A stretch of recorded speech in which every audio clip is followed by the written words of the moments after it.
Selamat pagi teman-teman, semoga dalam keadaan sehat-sehat selalu.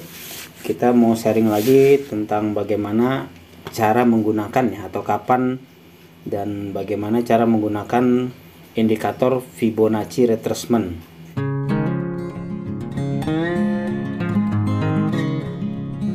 Ya. Nah, kalau teman-teman bisa lihat di sini, ini ada terjadi dominan break ya. Ini saya hapus dulu nih yang Fibonacci-nya. Nah, sini teman-teman ya, bisa lihat di sini ya. Ini kapan kita menggunakan Fibonacci retracement itu kalau terjadi dominan break. Dominan break itu seperti ini, candle dominan break teman-teman ya.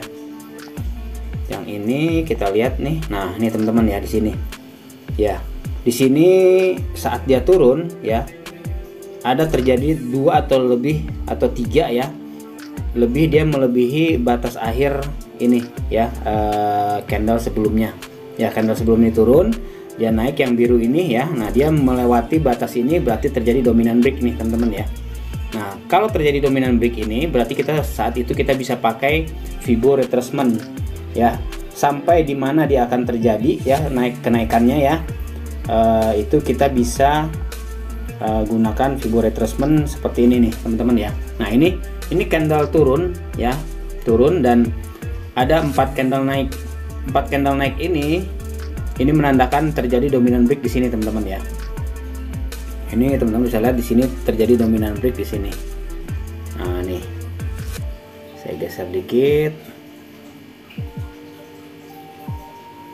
ya.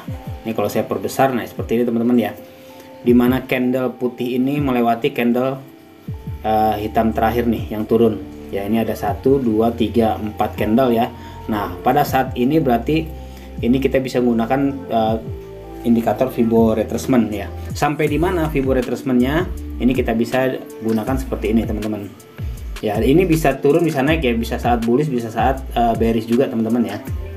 Kita pluskan Fibo retracement nih. Nah, ini ya Fibo retracement.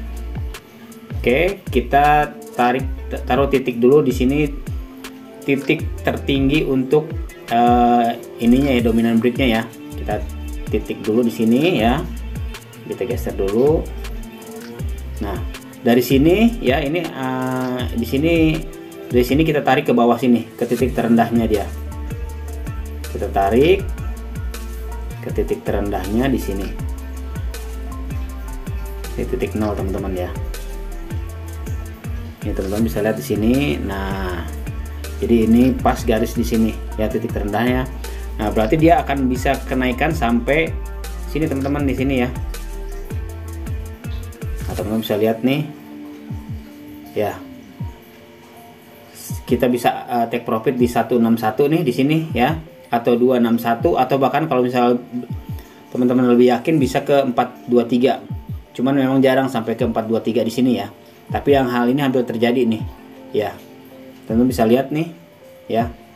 Dia setelah dia ada retest di sini ya. Retest di sini, terus kemudian melewati di sini ada titik resisten ya. Dia terlewati dan akhirnya terus ke atas. Ya, teman-teman bisa lihat di sini.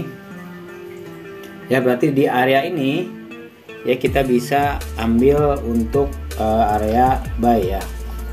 Di area sini teman-teman ya. Ini kita bisa ambil untuk area buy di sini. Ya. Nah, ini area buy-nya bisa di sini kita ambil ya. Untuk kita take profit di 161, 261, atau bahkan bisa ke 436 sini ya, teman-teman. Jadi seperti itu ya, teman-teman, cara menggunakan indikator Fibo retracement ya. Nah, teman-teman bisa juga gabungkan nanti dengan indikator yang lainnya ya, kalau teman-teman yang lebih menguasai ya. Tapi satu hal, indikator hanya sebatas indikator ya, tidak ada yang 100% ya. Kita harus gunakan indikator lain untuk mendukungnya ya. Ini salah satu bagaimana cara kita menggunakan indikator Fibo retracement saat ada satu momen ya, dimana terjadi dominan break di sini teman-teman ya. Nah, ini juga bisa untuk naik atau turun teman-teman ya, seperti ini ya. Ini kalau ini naik semua nih kebetulan nih ya teman-teman nih ya. Ini terjadi dominan break juga sini. ya.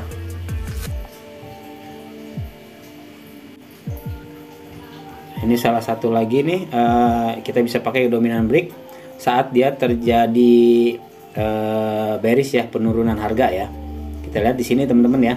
Ini ada candle putih nih yang terakhir ya, yang paling besar di sini, dan kemudian disusul oleh candle hitam yang turun nih ya, 1 2 3 ya. Nah, ini yang ketiga ini terjadi dominant break, maka pada saat ini kita akan bisa gunakan Fibo retracement ya, dimana terjadi reversal ya, atau arah balik dia ya. Oke teman-teman, mungkin itu aja ya sharingnya kali ini. Semoga bermanfaat ya. Satu hal, gunakan uang kopi aja teman-teman ya kalau kita trading ya, karena fluktuatif banget ya. Kita bisa untung sewaktu-waktu atau bisa loss juga saat itu juga ya. Jadi gunakan uang dingin atau uang kopi aja ya. Kalau saya biasa uang jajan aja teman-teman ya. Oke, itu aja teman-teman sharingnya kali ini. Semoga bermanfaat, sukses selalu dan sehat selalu. Terima kasih.